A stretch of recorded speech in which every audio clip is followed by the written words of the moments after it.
आज बजट सत्र का प्रारंभ हो रहा है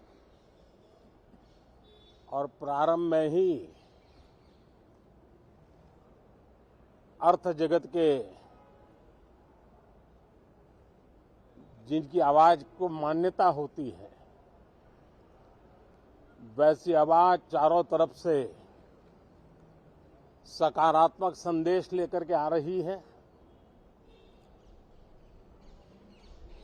आशा की किरण लेकर आ रही है,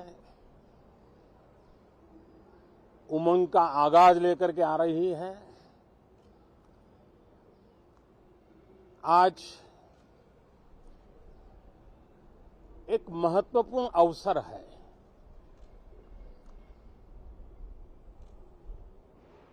भारत के वर्तमान राष्ट्रपति जी की आज पहली ही संयुक्त सदन को वो संबोधित करने जा रही है।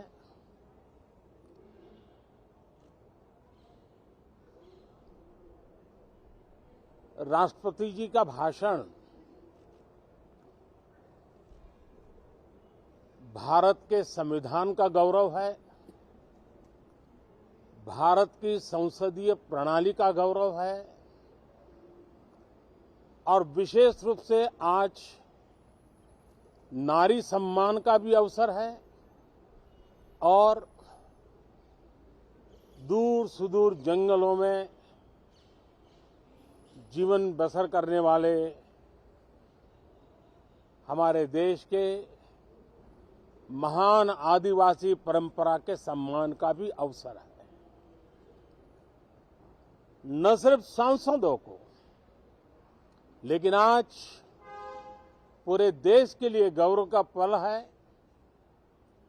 कि भारत के वर्तमान राष्ट्रपति जी का आज पहला उद्बोधन हो रहा है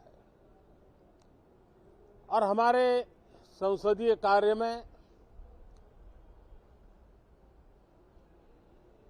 गत 6-7 दशक से जो परंपराएं विकसित हुई हैं, उन परंपराओं में देखा गया है कि अगर कोई भी नया सांसद जब पहली बार सदन में बोलने के लिए खड़ा होता है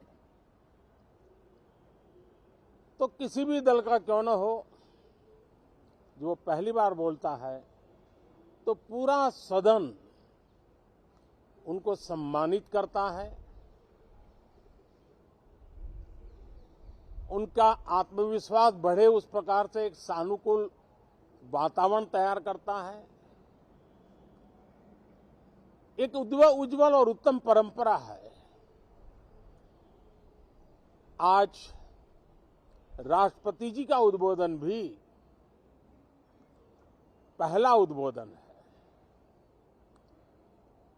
सभी सांसदों की तरफ से उमंग, उत्साह और ऊर्जा से भरा हुआ आज का ये पल हो, ये हम सबका दायित्व है। मुझे विश्वास है हम सभी सांसद इस कसौटी पर खरे उतरेंगे। हमारी देश की वित्त मंत्री भी महिला हैं। वे कल और एक बजट लेकर के देश के सामने आ रही है। आज के वैश्विक परिस्थिति में भारत के बजट के तरफ न सिर्फ भारत का लेकिन पूरे विश्व का ध्यान है। डावाडोल विश्व की आर्थिक परिस्थिति में भारत का बजट भारत के सामान्य मानवी की आशा आकांक्षाओं को तो पूरा करने का प्रयास करेगा ही, लेकिन विश्व जो आशा की किरण देख रहा है उसे वो और अधिक प्रकाशमान नजर आए। मुझे पूरा भरोसा है निर्मला जी इन अपेक्षाओं को पूर्ण करने के लिए भरपूर प्रयास करेगी। भारतीय जनता पार्टी के नेतृत्व में एनडीए सरकार, उसका एक ही मकसद रहा है, एक ही मोटो रहा है, एक ही लक्ष्य रहा है और हमारी कार्य संस्कृति के केंद्र बिंदु में भी एक ही विचार रहा है। India first, citizen first. सबसे पहले देश, सबसे पहले देशवासी, उसी भावना को आगे बढ़ाते हुए ये बजट सत्र में भी तकरार भी रहेगी, लेकिन तकरीर भी तो होनी चाहिए। और मुझे विश्वास है कि हमारे विपक्ष के सभी साथी बड़ी तैयारी के साथ, बहुत बारीकी से अध्ययन करके सदन में अपनी बात रखेंगे। सदन देश के नीति निर्धारण में बहुत ही अच्छी तरह से चर्चा करके अमृत निकालेगा, जो देश को काम आएगा। मैं फिर एक बार आप सबका स्वागत करता हूं, बहुत बहुत शुभकामनाएं देता हूं। धन्यवाद।